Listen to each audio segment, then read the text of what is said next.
Hello and welcome to Rosberry Crafts, my YouTube channel where I share all my crafty adventures. Today is December 11th and this is episode 149. I had to look that up. My notes are down this way today. Trying something different. Sitting in front of the tree. Okay. Welcome to this channel. If you're a new subscriber, welcome. I hope you like this corner of the crafty internet. And thank you very much for returning subscribers. Always lovely to see you. Ha ha ha. If you'd like to support the podcast, I do have my Ko-fi account linked down below, as well as all the places you can find me on social media. My name is Roz, and I live in Lake Country, British Columbia, Canada, with my husband and my two kids who are 15 and 14. That's a mouthful. What else? What else do I usually say? Today for you, I have what am I wearing, finished objects, works in progress, it's kind of a stash segment, events, and books. I feel like I don't have a lot to talk about, and yet I do have a lot to talk about. So let's get into it. Today I am wearing my shortest day shawl, and it's really hard to show it because it's gigantic. I can kind of pull it over my shoulders like a bit of a capelet. It keeps me super, super warm. I often do this when I'm wearing a jacket because then it's just thinner layer, or just poof it up and stuff it up in my face because that is also super warm when I'm wearing a jacket. But yeah, it keeps me nice and warm. This is called Shortest Day Shawl by Christina Gordon. You can make this a variety of different ways. It's meant for Advent yarn, but could be used for scraps or anything else. And there are two different sizes. I made the large size. And basically you knit a big tube and then you steek it, and then I sewed mine because I always wanted to wear it like this, but that's not in the pattern. So you just kind of fold the layers over in such a way that all the tassels are kind of sticking out. And I just whip stitched it down, so tacked it down so that it stays like this, and I find it easier to wear like that. But she doesn't do that, so you can kind of rearrange it. It turns out into a big long wrap, so you could wear it multiple ways. But I like this way, so that's what I did. The yarn is from Fireweed Fiber Co., and this was the 2022 Advent, and it's not a fade, but the picture was a lot of the same kind of blue theme throughout it. So you kind of get these stripes that all like go together but have like slight differences to them. So it was a really beautiful Advent, super fun to open, because you kind of knew what you were getting, but not quite what you were getting. And it was not like a fade where you're going from one color to another. You're like, oh, okay, I can see this is going more yellow. The next day is more yellow. You know, this kept you guessing for sure, but created a cohesive piece in the end that wasn't a mishmash, which is not to say that's a bad thing, just not what I was looking for. This was amazing. Okay. Moving on to finished objects. I don't have them with me, but I will put a picture up here. I did finish the baby mitts. They have now been gifted to Taylor's physiotherapist. We were joking that, you know, now that she's gotten her baby head knit gift, the baby can come, which is not what we want. We want the baby to stay and incubate in the womb as long as possible, but it was a fun joke. Anyway, she happened to be there when we went for Cooper's appointment, so I got to give it to her and give her a nice hug, and hopefully we will see her in January before she goes on mat leave, but who knows? At least she has those cute baby items. She was very appreciative. You know, I knit through the kids' appointments a lot of the time. They're kind of at that age now where I don't really need to do much. Like, they're the ones telling the, you know, oh, it hurts when I do this, or I tried this, but it didn't work, or whatever, for the physiotherapist particularly, right? Or like they're asking the kids, did you do your exercises? They're not asking me. So I just sit there, and even for Cooper's now, I just sit in the waiting room because I have to drive him there, but I don't have to go in with him. So That was a lot of information that you probably don't really care about, but there we go. I'm kind of in vlog mode, so I'm just like spewing information today. If you have been watching Vlogmas, which is also on this channel, I post a video every day opening my advents and then kind of a few snippets throughout the day. I don't do like a full like day. Maybe Saturday I'll do like a full like start to finish, like these are the things that I did through the day. We'll see. We will see. But if you have been watching, you will know that I frogged a couple projects. If you've been watching for a few weeks or maybe a few months, you have not seen one of these projects very recently, and the other one I have already had some ups and downs on, so maybe it's of no surprise to you, but maybe it is. So the first one, I frogged the Mas Vida shawl. I didn't have very much done on it, and I definitely want to make a shawl that is side to side with that yarn in the squishy garter stitch, but I'd messed up where the eyelets were, and I just really didn't feel like going back and fixing it. And the pattern, I think, is just a little bit more involved than what I was hoping for right now. So maybe I will make that shawl with that yarn again, because I did like how the garter stitch and eyelets were looking. But I just needed to get that out of the whip area. And so maybe that's still a plan for the future. We will see. The other one that I frogged is my stumble dress. So I talked about it already on my vlogs. I had some mic issues, so I had to talk about it again. But I wasn't feeling like it was something that I was actually going to reach for and want to wear. So I'm going to rethink what I want to do with that yarn. I have caked it all up again. And I mean, I have some ideas. I did think about a blanket. I really like the Battenberg blanket, and I think in that kind of fade would look really nice with like a cream or something neutral like that, like a light neutral, or something like a charcoal. I mean, who wants to crochet a whole blanket in charcoal? But you know, maybe. And they do have a couple sweaters where you hold fingering weight double, so they're a bit thicker, and I think the color changes would work a bit better maybe. So one of the main things that I didn't like about the color is like at the top of the neck you get a bigger stripe of color than you did at the bust, where it had the bust and the arm stitches all at once. You got these kind of thinner stripes, so I would rather see a more even fade over it. So I'm thinking that like a top-down raglan is not the kind of sweater that I want to do for this kind of fade. So stumble dress is still possibly in my future. I also don't know if I would wear a knit dress. I don't have any currently from like a store-bought one that I would reach for. So I'm kind of like, is this something that I would wear? So it's still kind of in the back of my mind as a pattern, because the pattern is really great. And then I love the yarn and I really want to do something with it. I just need to find that right project. Anyway, it's all frogged, it's all done. And let's move on to what I have been working on. I have made a very small amount of progress on my headband. This is the Let's Hike pattern by Shayna Cohen. And yeah, I've really made almost no progress, but I have done some, so I thought I'd talk about it. And I'm just going to use up the yarn and then, which is not a lot left here. So the dark color is Fireweed Fabrico in the Poplar DK, and the color is called Harvest Night.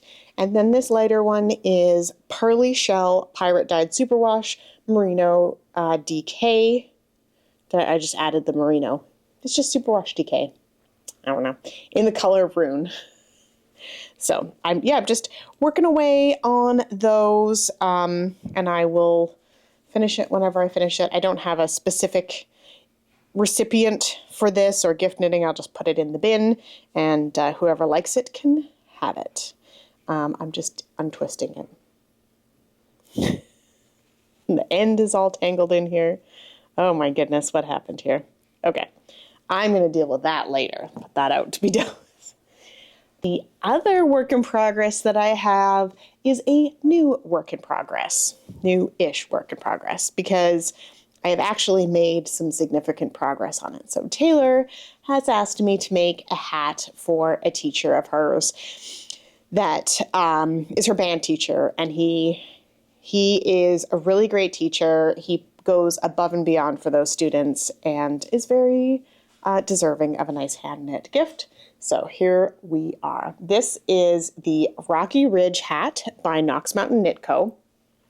So it's got this like garter with stockinette kind of pattern on it. I really like how the top of the hat is. I'm excited to see how that's going to work.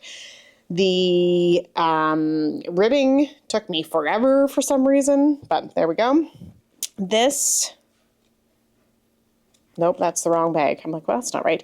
This yarn is Riverstone yarn, and she doesn't dye anymore, but I have some of her yarn. So, and it's in the Super Rush Merino sock in Walk in the Woods. So it's just the most amazing mossy greens and light dark, and just it's not pooling. I think that the stitch pattern is helping with that, but even in the ribbing, it's not pooling. It's all nicely variegated, and it's just flying now that I'm flying for a fingering weight hat. Now that I'm in the body of the hat. I really should look up how tall I do that one, but I've got a ton of time still on that, I think. They do have their band concert on Wednesday, so maybe I can get it done for that. I don't know. We'll see. So yeah, that's pretty much it. I've just been focusing on the hat, hoping that I can get it done before the end of school, but if I don't, it'll be a present in January, and that's okay. Trying not to put pressure on myself to finish some random thought of my daughter's that she just had. Okay, let's move on to stash. So this is kind of stash, kind of not. I am getting the Twice Sheared Sheep Advent Calendar, and I have opened to day 11. And these are all based off of classic Christmas stories. Not Christmas stories, just classic stories. And but I do open like one thing a day. The first day was this beautiful Little Red Riding Hood bag. So it's got a zippered pocket on the outside, and then it's like it's a good size. It's a good size. Nice. I think it's like a fake leather bottom. So I've been keeping everything in there.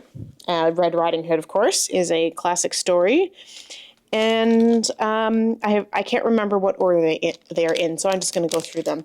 This is something that I have never seen before, but I could see it being totally useful. It's called a yarn gaiter, and basically these pieces come apart, and then you thread your yarn through the different holes, and if you're doing color work or striping, it just keeps those strands separate. Maybe I should be using that on my headband. I don't think there was a classic story to go along with that one. This one is their original row counter. Let's see if it focuses. Well, that was fun. Can you see? There. It's a spinning wheel.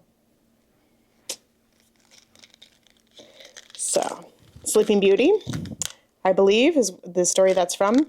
If you haven't seen these row counters before, so basically she has videos on how to do all of this stuff, but you put your needle through, like starting with row 1, so you know you're on row 1, and then as you come around, you slip it over to row 2, all the way down to the 0, and then, which would be 10, and then you start back at 1 again, and then there's this little extra piece I don't know. It's just like a little curly Q, and you hook that on. So like you would hook it on the 1 when you're in 10, 11, 12, 13, 14, and then 2 for 20, 30, 20, 21, 22, da da da, except for 30, 40, all the way down. So that's pretty cool. I got this Notions tin with Anne and Green Gables on it. Tomorrow is a new day with no mistakes in it. And I got some Alice in Wonderland stitch markers. Come on. Focus. There we go. They're so cute. I got 2 50-gram skeins of yarn. This is her Superwash Merino DK, and this is natural, and this is Tide Pool. So I have no idea what I'm going to do with those, but they look fun. I also got a doodle set. So doodle cards are, and I'll show you one of them. They are, so like this is the 3 little pigs. And they're just color work charts, but they're on these little cards, so you can kind of mix and match and add them into things. And yeah, and then she has some like basic patterns for like different types of cowls, hats, socks, so you can do those. Add the color work charts into them, sweaters, whatever you wanted to add them into. I also got this really fun book, just a reference guide. And yeah, so there's like a conversion chart for needles or hooks, for yarn weights. There's what is a wraps per inch. There's pattern abbreviations, yarny internet slang, knitting chart symbols, body measurements. So like kind of standard measurements. So there's like baby, child, teen, women, men. Yeah. And so they're based off of the Craft Council stuff. Head measurements, foot measurements. So yeah, lots of good, useful information in there. And then I got some Ruby Slipper yarn bobbins. Goodness, sometimes speaking is hard. So you can just wind off a little bit of yarn if you need some for color work and kind of keep it sorted. Of course, that's from The Wizard of Oz. And 3 little bears. This is a needle threader. So this is kind of like a light wire. So you put your needle over it, and then there's a big loop you can put your yarn or thread, whatever, through, and then just pull it through the needle. That's everything. So yeah, that's my twice sheared sheep advent so far. I thought it'd be fun to look through that. And we'll move on to events. I'm still participating in the Down Cellar Studio Pigskin Party for 25-26, and that's going on until second week of February or something like that. I can't remember when the Super Bowl is, but if you want to check out that knit along, you can linked down below. And the last bit is books. I finished a book. Okay, so I was having a discussion on a Discord group for Crits and Knits, which is a YouTube channel that I watch where they talk about their knitting, and then they also play Dungeons and Dragons, hence the Crits and Knits. If you know, you know. Okay, so we were talking about books, and I was talking about how I'm a completionist and I really need to finish books, even if I'm not really enjoying them. So, and you know what? If I'm not enjoying it, just put the book down. You can come back to it later, or you can not read it at all. You should be reading things that you're enjoying. And I agree, that's what I should be doing. It's not what I was doing. So I did DNF 2 books. One of them was Pieces of 8, which was the second book in the Freya series. And I feel like the story is just not moving. I'm just not enjoying reading it. So it's gone. And what was the other one? I can't even remember now what was the other one. I just said, I'm not going to read this. So when I see stuff on Kobo Plus that I enjoy reading, I just say add to my library, and then I can just go through later and be like, oh, that looks like fun. So Kobo Plus is a monthly subscription. I think it's about $10 a month, and I just get access to a ton of books, mostly like B and C list books. There's lots of gold in there, guys. There's lots of books that I really enjoy reading. Whenever I get into a funk and I'm not sure what to read, I read historical romance books. And I'm sorry, I was scrolling through that kind of section of my to be read pile, and I found You'll Be My Duke by Darcy Burke. I've read some of her stuff before. It's easy reading, you know, it's romantic, but not super spicy. You know, it's just perfect filler. You know, I enjoy it every single time. And yeah, so it was set around a Christmas time-ish, just before Christmas kind of thing. And it was a really cute story. It's only like 115 pages. It's technically a novella. It's like the 0.5 in the series, because it's like it was written after the series. Anyway, so now I'm fully into the series, and I'm currently reading The Wretched Duke, which is the first book in the series. So I found one by chance. I am now hooked into the series, and that is that. I am also currently still reading The Tempest Blade by Danielle L. Jensen. I'm savoring it. I've been watching a lot of Vlogmas, so that's been a lot of my entertainment, but I'm really enjoying that book. And it's the last in that series, so I want to know what happens, but I don't want it to end. So I've been savoring it a little bit. And my daughter Taylor and I have decided to do a bit of a read-along together. Since it's almost winter break, she'll have more time to read. And we are reading Powerless by Lauren Roberts. Which is a YA book. She has the physical book, and I am listening to the audio book. But basically, whatever chapter, when she finishes a chapter, I will go in and listen to the audio book, because I will get way ahead of her if I just go for it. So I don't want to do that. I want to read along with her, and then we can gab about it. Maybe I'll even convince her to come on here and talk to you guys about it. Doubtful, but we'll see. And that is all that I have for you today. I hope you enjoyed this video, catching up on my projects. And I see now that the sun is starting to create some weird light over here, so it's a good time to end. And we will see you guys again next time. Bye.